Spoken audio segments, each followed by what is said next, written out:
എല്ലാവർക്കും നമസ്കാരം. എല്ലാവരും സുഖമായിരിക്കുന്നു എന്ന് വിശ്വസിക്കുന്നു. നല്ലൊരു സൂപ്പർ ചട്ടണി അച്ചാറിൻ്റെ റെസിപ്പിയാണ് കേട്ടോ. നിങ്ങളെല്ലാവരും ഒന്ന് ഉണ്ടാക്കി നോക്കണം. നല്ല ടേസ്റ്റിയാണ് കേട്ടോ. അപ്പോൾ അതെങ്ങനെയാണെന്ന് ചോദിച്ചാൽ ആദ്യം അതിന് വേണ്ടത് നമുക്ക് കുറച്ച് കറിവേപ്പില വേണം. നല്ല ഫ്രഷ് കറിവേപ്പില തന്നെ എടുക്കാൻ ശ്രമിക്കണം കേട്ടോ. നമ്മുടെ വീട്ടിലുള്ളതാകുമ്പോൾ നമുക്ക് ധാരാളമായി കിട്ടുമ്പോൾ നമ്മളിങ്ങനെ അച്ചാറുകൾ അല്ലെങ്കിൽ നമുക്ക് ആവശ്യമായ കറിക്കുള്ളതൊക്കെ എടുത്ത് സൂക്ഷിച്ച് വയ്ക്കാൻ പറ്റും. ഇത് കുറച്ച് ഉയരത്തിലായിപ്പോയതുകൊണ്ട് എടുക്കാൻ പാടാണ്. താഴെ ഉള്ളതൊക്കെ എടുത്തു. ഇപ്പം മേലെയൊക്കെ എത്തണില്ല. അപ്പം ഞാനൊരു അളകാലം കൂടെ വെച്ചിട്ടാണ് അതിനെ വളയ്ക്കണേ.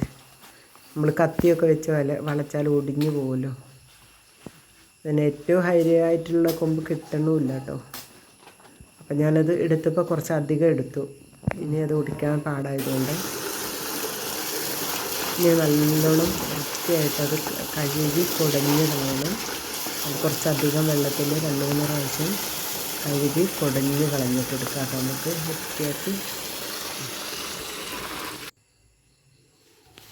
ഇനി നല്ല വൃത്തിയുള്ളൊരു തുണീൻ്റെ മേലെ നമ്മൾ വെള്ളമെല്ലാം കുടഞ്ഞ് കളഞ്ഞതിന് ശേഷം ഇട്ട് കൊടുത്തിട്ട് അതിൻ്റെ വെള്ളമൊക്കെ ഒന്ന് വലിച്ചെടുക്കണം.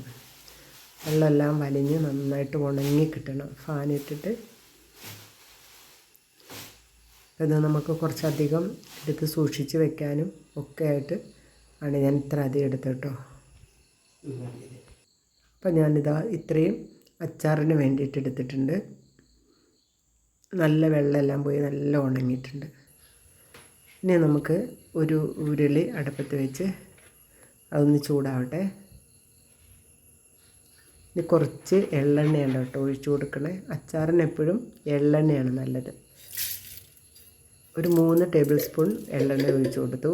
ചൂടായി കഴിഞ്ഞ് കഴിഞ്ഞപ്പോൾ വലിയൊരു ടേബിൾ സ്പൂൺ ഉലുവ ഇട്ടു. പിന്നെ ചെറിയൊരു സ്പൂണ് ജീരകം ഇട്ടു കേട്ടോ. ഇനി അതൊക്കെ ഒന്ന് നന്നായിട്ട് മൂത്ത് നല്ലൊരു മണം വരട്ടെ. വീണ്ടും 3 വലിയ ടേബിൾ സ്പൂൺ കടലപ്പരിപ്പിട്ടു. ഇനി ഒരു 3 കൂടി കിടന്ന് നന്നായിട്ട് അതിൻ്റെ കളറൊക്കെ ഒന്ന് മാറി നല്ല മണവും ഒക്കെ ആയിട്ട് വരും. ഇനി ഇതിനകത്തേക്ക് ഒരു 250 ഗ്രാം വെളുത്തുള്ളി ഇട്ട് കൊടുത്തിട്ടുണ്ട് കേട്ടോ.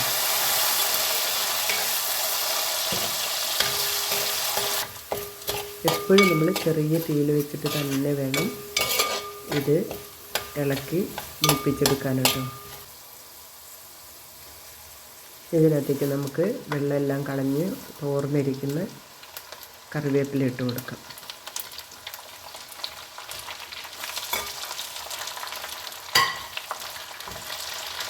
ഇതിനകത്ത് കിടന്ന് നന്നായിട്ടൊന്ന് വഴന്ന് വരട്ടെ കേട്ടോ.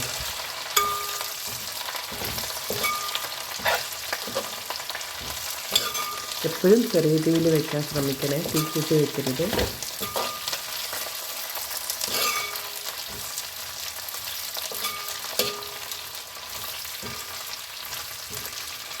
നമുക്ക് കുറേ കറിവേപ്പിലയൊക്കെ കിട്ടുമ്പോൾ നമ്മളിങ്ങനെ എന്തെങ്കിലുമൊക്കെ ഉണ്ടാക്കി വയ്ക്കാം.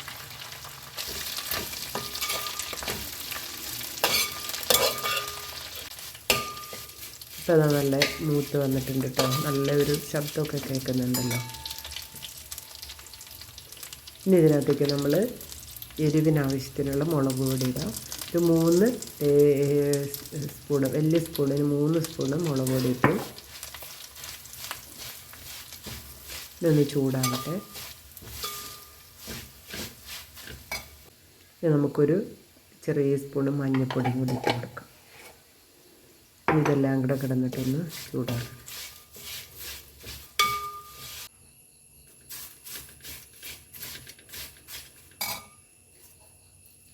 ഇപ്പോൾ അത് കണ്ടോ, നമ്മൾ കൈ കൊണ്ട് എടുക്കുമ്പോൾ പൊടിഞ്ഞ് വരും.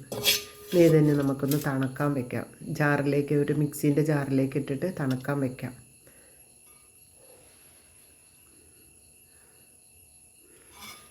ഇനി നമുക്ക് അതേ ഉരുളി തന്നെ അടുപ്പത്ത് വെച്ചിട്ട് വീണ്ടും അതിനകത്തേക്ക് നമ്മൾ കുറച്ച് എള്ളെണ്ണ തന്നെ ഒഴിച്ച് കൊടുത്തിട്ടുണ്ട് കേട്ടോ.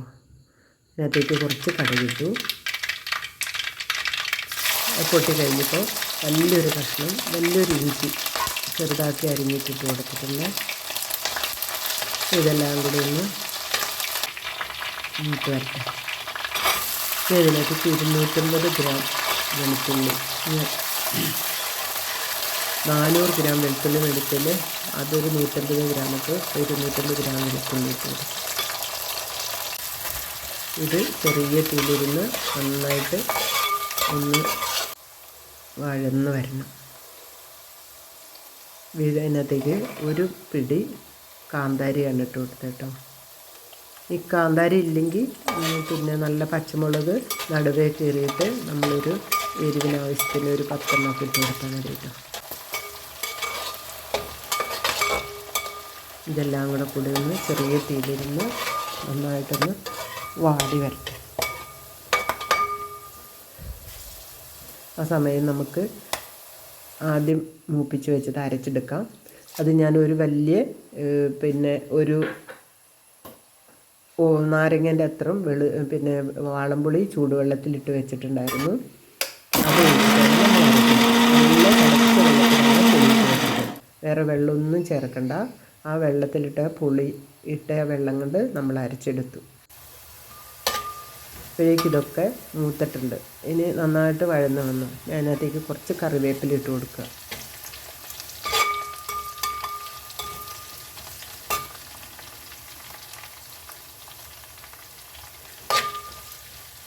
എപ്പോഴും ചെറിയ തീയിലായിരിക്കണം, തീ കൂട്ടി വെച്ച് കൊടുക്കരുത്.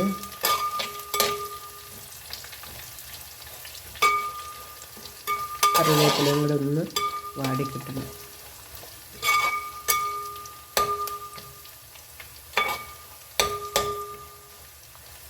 ഇതിലേക്ക് നമുക്കിനി 2-3 സാധനം കൂടെ ചേർക്കാനുണ്ട് കേട്ടോ. ഒരു ചെറിയ സ്പൂണ് കായപ്പൊടിയാണ് ഇപ്പോൾ ഇട്ട് കൊടുക്കണം. അതൊന്ന് ചൂടാകട്ടെ. നമ്മൾ അരച്ച് വെച്ചിരിക്കുന്ന അരവിട്ട് കൊടുക്കാം. വേറെ വെള്ളമൊന്നും നമ്മൾ ചേർത്തിട്ടില്ല. പുളിവെള്ളത്തിൽ അരച്ചെടുത്തത് മാത്രമേ ഉള്ളൂ കേട്ടോ.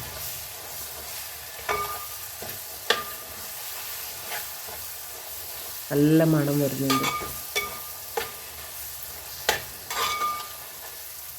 നിങ്ങൾ ഇത് വീഡിയോ കാണാത്തവരൊക്കെ എൻ്റെ വീഡിയോ കാണാത്തവരൊക്കെ ഒന്ന് സബ്സ്ക്രൈബ് ചെയ്ത് ലൈക്ക് ഷെയറൊക്കെ ചെയ്യണേ. നിങ്ങളുടെ അഭിപ്രായങ്ങളൊക്കെ പറയണം. ഇഷ്ടമായിട്ടുണ്ടെങ്കിൽ ഒന്ന് ഉണ്ടാക്കി നോക്കണം കേട്ടോ. എല്ലാം കൂടെ നന്നായിട്ടൊന്ന് മിക്സാക്കി ഇനി ഇപ്പോഴാണ് ഉപ്പിട്ട് കൊടുക്കുന്നത്. ഇതുവരെ ഉപ്പിട്ടിട്ടുണ്ടായിരുന്നില്ല കേട്ടോ.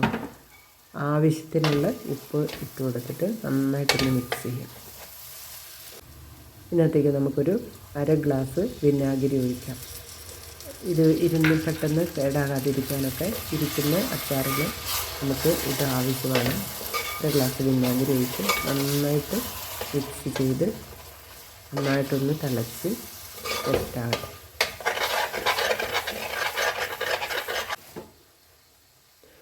ഇതിലേക്ക് ഇനി നമ്മൾ 3 സ്പൂണ് ശർക്കരയാണ് കേട്ടോ.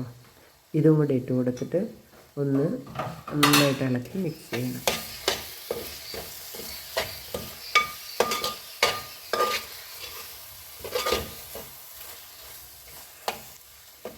നല്ല ടേസ്റ്റാണ്, നല്ല മണമൊക്കെ വരുന്നുണ്ട് കേട്ടോ. നിങ്ങളൊക്കെ ഒന്ന് ഉണ്ടാക്കി നോക്കി സപ്പോർട്ട്